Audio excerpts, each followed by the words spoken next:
आदरणीय भाई भाई और बहनों, आज का हमारा विषय है भगवान है या नहीं। कुछ लोगों को भ्रम है। आज इस भ्रम को दूर करते हैं। आज इस पर विचार करते हैं और पूरी कोशिश करेंगे कि जिन लोगों को ये भ्रम है ये आज पूरी तरह से दूर हो जाएगा। साथियों, भगवान है या नहीं है, इसको देखने के लिए मैं आपको कुछ उदाहरण दूंगा। जैसे हम कहीं जा रहे हैं और रास्ते में कुछ ईंटें बिखरी पड़ी हैं, कोई इधर पड़ी है, कोई उधर पड़ी है, कोई उधर पड़ी है। हम निकल कर चले जाते हैं, कुछ नहीं बोलते। लेकिन थोड़ा दूर चलते हैं तो कुछ ईंटें रोड पर ऊपर नीचे रखी हुई है, यानी एक के ऊपर एक, इस तरह से, इस तरह रखी हुई है, एक क्रम में रखी हुई है ऊपर नीचे। हम ये कहते हैं तुरंत कि ये ईंटें किसने रख दी। यानी हौच पौच पड़ी हुई ईंटों को हम ये नहीं कहते कि किसने ये डाल रखी है, लेकिन जो ईंटें एक क्रम में रखी हुई हैं हम ये कहते हैं ये किसने रख दी, क्योंकि हमारा दिमाग उसी समय जाता है ये किसी ने रख दी। यानी वहां उन ईंटों में नियम था, तो हमने ये कहा किसी ने ये किया। जहां नियम होगा इसका मतलब उसके काम के करने वाला कोई है। साथियों, जैसे हम कहीं जा रहे हैं, 10-20 पेड़ लाइन में लगे हुए हैं, एक लाइन में एक डिस्टेंस है, बड़े सुंदर लग रहे हैं। और वैसे पेड़ कितने उगे हुए हैं जंगल में या खेतों में। वैसे जो उगे हुए हैं उनको हम नहीं कहते ये किसने उगा दिए या किसने लगा दिए, लेकिन जो कर्म में लगे हुए लाइन में जो बड़े सुंदर लग रहे हैं हम ये कहते हैं ये किसने लगाए, ये तो बड़े अच्छे लग रहे हैं। इसका मतलब उन पेड़ों में नियम है, एक क्रम से लगे हुए हैं, दूरियां बराबर हैं, एक लाइन में है, एक नियम था, तो हमने कहा ये किसने लगाई। इसमें नियम है, जहां नियम होगा वहां काम के करने वाला अवश्य होगा। अब एक बात और मैं बताऊं आपको। अब नेचर में देखिए, चंद्रमा पृथ्वी के चारों तरफ घूमता है और जब एक चक्कर लगाता है पृथ्वी के चारों तरफ तो आधे हिस्से पर रात को रोशनी रहती है और पृथ्वी के आधे हिस्से पर अंधेरा रहता है। तो इस प्रकार से यानी इतना कर्म से चक्कर लगाता है कि 15 दिन रोशनी एक हिस्से पर रहती है और 15 दिन रोशनी एक हिस्से पर रहती है। रोशनी हल्की होती है लेकिन फिर भी अंधेरी रात नहीं रहती। और निर्जीव पिंड है और पृथ्वी भी निर्जीव पिंड है, और दोनों देखो कैसे चक्कर, कैसे उसके चारों तरफ चक्कर लगा रहे। इसी प्रकार से पृथ्वी भी सूर्य के चारों तरफ चक्कर लगाती है और सूर्य के चक्कर इससे पृथ्वी जो चक्कर लगाती है, ये तो बड़ी विचित्र बात इसके अंदर देखिए आप। ये कैसे चक्कर लगाती है, ये अपनी दूरी के चारों तरफ भी घूमती है और आगे भी जाती है। जब ये सूर्य के चारों तरफ एक चक्कर लगा देती है 365 दिन में, एक वर्ष होता है, सभी ऋतुएं मिलती हैं हमें इससे। और एक और देखो, पृथ्वी अपनी धुरी के चारों तरफ चक्कर लगाती है तो उससे क्या होता है, दिन और रात बनते हैं। यानी हमें जो दिन मिलता है या रात मिलती है, ये पृथ्वी के अपनी धुरी के चारों तरफ चक्कर लगाने के कारण है। यानी ये तो निर्जीव है। पृथ्वी जो पिंड है वो एक निर्जीव है, उसमें कोई जीव थोड़ा ही है, लेकिन उसको दो तरह से घुमाया हमारे सुख के लिए, दिन रात भी, और पृथ्वी के चारों तरफ में ऋतुएं दी। ये इसका मतलब कोई ना कोई इसको घुमाने वाला तो है, दो तरह से इसको घुमा रहा है। देखो, चंद्रमा है, पृथ्वी है, सूर्य है, तीनों निर्जीव पिंड हैं। निर्जीव पिंड अपने आप नहीं घूमते कभी भी। मैं आपको दो बॉल देता हूं, आप घुमा दो उनको, अगर वे घूमते रहे एक दूसरे के चारों तरफ, घुमा के दिखाओ। दो छोटी छोटी बॉल देता हूं, चलो उन्हीं को घुमा दो। और तीन पिंड ये कितने भारी भारी, जिनके वजन की कोई सीमा नहीं, और वो एक दूसरे के चारों तरफ चक्कर लगा रहे हैं, और चक्कर भी इस तरह लगा रहे हैं, एक सेकंड का भी फर्क नहीं होता कभी भी। ऐसा इनके अंदर अनुशासन है, जिसको देखकर आप ये कहेंगे कोई न कोई इस काम के करने वाला है जरूर, नहीं तो ये निर्जीव पिंड अपने आप ऐसा कर नहीं सकते। इनमें नियम था, तभी तो हमने कहा कि कोई करने वाला है। इसी प्रकार ब्रह्मांड में अनेक तारे हैं और हैं जो बड़े नियम से काम कर रहे हैं। साथियों, मैं और बताता हूं आपको, जैसे हमारी ये फसलें हैं, जैसे देखो, घिया की बेल को घिया लगते हैं, तोरी की बेल को तोरी लगती है, आम के पेड़ को आम लगते हैं, चीकू के पेड़ को चीकू लगते हैं, पेठे की पेड़ को पेठे लगते हैं। और देखो, और कर्म प्रजनन का, मनुष्य से मनुष्य, पशु से पशु, और पक्षियों से पक्षी, और बेलों से, सब्जियों से उसी प्रकार की सब्जी, और पेड़ों से पेड़।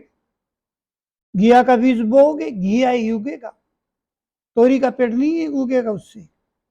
तोरी का बोओगे तो तोरी उगेगी, आम का पेड़ लगाओगे तो आम का उगेगा। देखो, नियम तो देखिए आप, कितना भारी नियम है, आप सोच करके तो देखें। कभी आपने घिया के बेल का तोरी लगती देखी है? तो भगवान का ऐसा नियम है, इतना अच्छा कर्म है इनका, काम करने का जो ढंग है वो विचित्र है। अब एक व्यक्ति था, उसने कहा कि आप ये कह रहे हैं कि भगवान के हर काम में बड़ा नियम है। आप ये कहते हैं, देखो, पेठे की बेल के पेठा लग गया और आम के पेड़ को आम लग गया। मैंने कहा, हाँ, ये तो है ठीक, फिर पेठे की बेल को पेठा लगेगा, आम के पेड़ को आम लगेगा। वो कहने लगे, ये बात मेरी समझ नहीं आती। मैंने कहा, कुछ बातें ऐसी है, भगवान की बातें जो हैं वो बहुत देर में समझ में आती हैं, क्योंकि हम मनुष्य में बुद्धि कम होती है, और भगवान के कामों को समझने में कई बार समझ भी लेती है, कई बार नहीं भी समझती, कई बार देर में समझ में आता है। वो यही बातें कर रहा था कि नहीं, ये भगवान की बात मुझे समझ नहीं आई। पेड़, आम के पेड़ के नीचे बैठे हुए थे, फिर लेट गए। लेटे लेटे थोड़ी देर में एक पक्षी ने एक छोटी आम थी, उसको काट दिया ऊपर से, पेड़ से, और वो आके गिरी उसके मुंह पर लगी आकर के। तभी वो कहने लगा, अरे मेरी समझ आ गया, ये तो भगवान ने जो है ठीक ही कर रखा है। मैंने कहा, कैसे? कि यदि पेठा लगा होता ऊपर और उसको पक्षी काट देता तो मेरे मुंह पे गिरता, मेरा कचूमर निकल जाता। भगवान ने देखो कितना नियम से काम किया। यहाँ बाहरी चीजें पृथ्वी पे और हल्की चीजें ऊपर, तो समझने में कुछ समय लगता है साथियों। एक बात और बताऊं मैं, जैसे जितने भी फल हैं ऊपर से नीचे गिरते हैं, ये न्यूटन ने इस शक्ति को बताया। भगवान ने पृथ्वी के अंदर एक ऐसी शक्ति डाल दी जो पूरी सभी चीजों को अपनी तरफ खींचती है। यदि ये नहीं खींचती तो सारी चीजें चली जाती ब्रह्मांड में, कोई भी नहीं मिलती हमें। ऊपर से फल टूटता, वो ब्रह्मांड में कहीं भी चला जाता, क्यों? चारों तरफ खुला है, उसे क्या रुकावट है? ये तो पृथ्वी उसे खींच लेती है। हम कोई चीज उछालते ऊपर चली जाती है, हम उसे पकड़ नहीं पाते।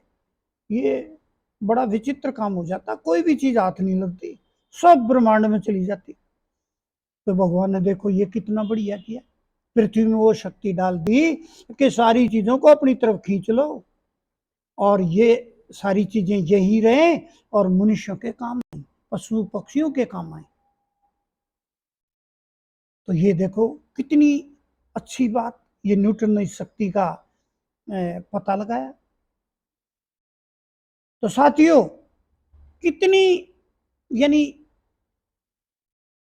नियम की बातें आप देख रहे हैं, मैंने जितनी भी बताई, देखो सब में कितना नियम है, कितना नियम से काम कर रही है हर चीज इस पृथ्वी के ऊपर। अब भगवान जो है, ये दूसरे देश है ना, ये भगवान को कम मानते थे। अब दूसरे देश वालों से भी हम बात करते हैं, तो जब ये बातें सारी नेचर की दिखाते हैं, तो आखिर में एक बात तो जरूर कहते हैं, है कोई ना कोई शक्ति जरूर। जब वो गिर जाते हैं तब एक बात कहते हैं, कोई ना कोई शक्ति तो है। और हमारे देश में भी जो नास्तिक हैं, जब गिर जाते हैं तब ये कहते हैं कोई ना कोई शक्ति तो है। हम भी यही कहते हैं, वो कोई ना कोई शक्ति है, उस शक्ति का ही नाम भगवान है।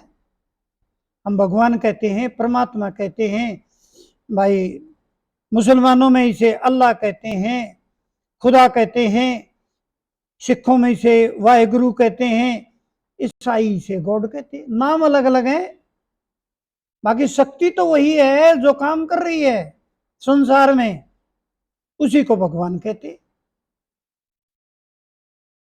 साथियों, घर में भी एक बच्चा है, उसके कई नाम हो सकते हैं, महेश भी कह सकते हैं, पप्पू भी कह सकते हैं, पतलू भी कह सकते हैं, कालू भी कह सकते हैं, कितने नाम होते हैं, ये तो कोई बात नहीं। नाम अनेक हो सकते हैं, सब ने अपनी सुविधा के हिसाब से नाम रख रखे हैं, लेकिन शक्ति एक है जो इस सारे ब्रह्मांड को चलाए हुए और सारी दुनिया को संभाले हुए है। प्रत्येक जीव जंतु पेड़ पौधे सब उसी की देखरेख में, उसके बगैर पत्ता भी नहीं हिलता। इसलिए साथियों, ये सच्चाई है,